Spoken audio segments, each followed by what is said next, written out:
আপনি আপনি একটা বলছিলেন যে বাংকার করা আছে, বাংকার তো ওইদিকে করা আছে, এদিকেও করা হয়েছে। হ্যাঁ, এই সাইডেও করা আছে, সব বর্ডার ঘিসে ঘিসে করা আছে বাংকার। একটা বাংকারে যেন দু তিনজন মানে দাঁড়া যায় এরকম করে করা আছে, বস্তা দেওয়া আছে। আগ্নেয়াস্ত্র রয়েছে তাদের হাতে। আগ্নেয় অস্ত্র রয়েছে, মানে আজকেও ছিল সব আগ্নেয় অস্ত্র নিয়ে সব বাংলা তাক করা ছিল ভারতের সীমান্তে। ভারতের সীমান্তের দিকে। ইতিমধ্যে বলে রাখি যে সোমবার থেকে এই সীমান্তে ফেন্সিং লাগানো কেন্দ্র করে যে গন্ডগোল তৈরি হয়েছিল, যা বুধবার পর্যন্ত ফেন্সিং এর কাজ হওয়ার পরে পুরোপুরি বন্ধ রয়েছে, তারপরে বৃহস্পতিবার সারাদিন, শুক্রবার গতকাল সারাদিন এবং আজকেও ফেন্সিং এর কাজ কিন্তু শুরু করা যায়নি।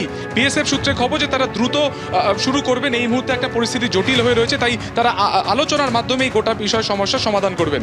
কিন্তু গত সোমবার থেকে এই যে তুমি বর্ডার সামনে দেখতে পাচ্ছ সুখদেবপুরের, সেখান থেকে 150 গজ আরও বেশি কিন্তু ভারতীয় যারা রয়েছেন এই সুখদেবপুরের গ্রামের বাসিন্দারা, তাদের সেই জমি রয়েছে। প্রায় সব মেলালে 1000 বিঘের উপরে জমি রয়েছে, যা কিনা এই বর্ডারের ঠিক ওপারে রয়েছে। এবং ঠিক সেইখানে দিনে নির্দিষ্ট সময় বিএসএফ এর তরফে গ্রামের বাসিন্দাদের সেখানে যেতে দেওয়া হয় যাদের জমি রয়েছে। এই এক সপ্তাহে এই ফেন্সিংকে কেন্দ্র করে তারা নিজেদের জমিতে ফিরতে পারেনি। এখন ভরা মরশুম, যেখানে গমের চাষ হয়, সেখান থেকে দাঁড়িয়ে আজকে বিএসএফ এর তরফে তাদেরকে যখন পারমিশন দেওয়া হয়, তারা গিয়ে দেখেন যে সেখান থেকে 4-5 বিঘে গম কেটে নিয়ে যাওয়া হয়েছে। যে পাম্প ব্যবহার করা হয় চাষবাসের জমিতে, তা পর্যন্ত ভেঙে দেওয়া হয়েছে। কি পরিস্থিতি জানার চেষ্টা করবো। আপনারা আজকে গিয়েছিলেন, কি দেখলেন? আমরা যে দেখলাম যে আমাদের গমের জমিতে গমগুলো কেটে নিয়ে চলে গেছে। তারপর আবার পাম্প সেটগুলো, মেশিনগুলো ওগুলো ক্ষতি করে দিয়েছে, বাস ভরে দিয়েছে, ইট ভরে দিয়েছে, এগুলো করেছে। বিশাল পরিমাণে ক্ষতি করেছে। জায়গায় জায়গায় গম, মানে অনেক টাকা গম, কোনটা কার 2 কাঠা, কার 5 কাঠা, কার 10 কাঠা, এইভাবে গম কেটে নিয়ে পালিয়ে গেছে বাংলাদেশের লোক। আপনারা লাস্ট মানে বা শেষবার কবে গিয়েছিলেন নিজে? আমরা সোমবারের আগে গেছিলাম। গত সোমবার থেকে তো ফিনিশিংয়ের কাজ চলছিল, তখন থেকে আমাদের যেহেতু এখানে বর্ডার একটু কড়াকড়ি আছে, ওই জন্য আমাদের পারমিশন দেয়নি ঢোকার, আর তখন যাওয়া হয়নি। আমরা গতকাল থেকে পারমিশন দিয়েছে, আমরা আজকে গেছিলাম, গিয়ে দেখছি যে গম কেটে নিয়ে পালিয়ে গেছে সব। এখন তো চাষবাসের একদম ভরা মরশুম, পুরো গমের চাষ রয়েছে সেখানে। আপনারা যখন ওখানে গেলেন, কি দেখলেন, কিভাবে নষ্ট করা যায়, কিভাবে ক্ষতি করা হয়েছে?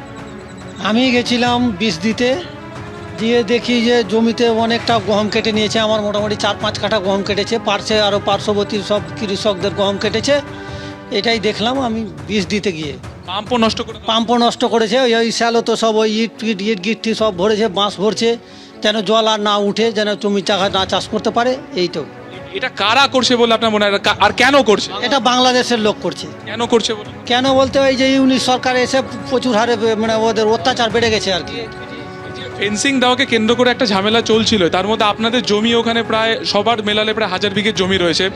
চাষ মানে এরকম ভাবে নষ্ট করেছে, আপনার তো আর্থিকভাবে ক্ষতি হয়েছে। আর্থিকভাবে ক্ষতি হয়েছে। আমার আমার আমার 4 বিঘা বাগান ছিল, বাগানের ডাল পাত কেটে নিয়ে যে তার লাস্টের বেলা বাগানটা জিরো, বিনা টাকায় বিক্রি করতে হলো। ইন্ডিয়াওয়ালাই নিয়ে এলাম কেটে, তো কোনো ফায়দা হলো না। মানে কোনো ওপারে- কিছু মানে এবারে তো চাপাই নবাবগঞ্জ এলাকা রয়েছে, শিবগঞ্জ এলাকা রয়েছে। এই ফেন্সিং দেওয়া হচ্ছে না বলেই কি এই ধরনের অত্যাচার? হ্যাঁ, মানে এখন ভ্যান্সিং না হচ্ছে না, এই জন্য এর অত্যাচারটা বেড়ে গেছে। আগে যা হতো, এর আগে আমাদের কিছুদিন আগে আমাদের পাম্প সেটের ড্রামগুলো নিয়ে পালিয়ে গেছিল, এখন পর্যন্ত উদ্ধার হয়নি। কয়েকবার ফ্ল্যাগ মিটিং হয়েছে বিজেপির সঙ্গে বিএসএফের, তবু উদ্ধার হয়নি। আর এখন অত্যাচারটা মানে কয়েক গুণ বেড়ে গেছে। আপনার কতটা জমির ওখানে? ওখানে 5-7 বিঘা আছে।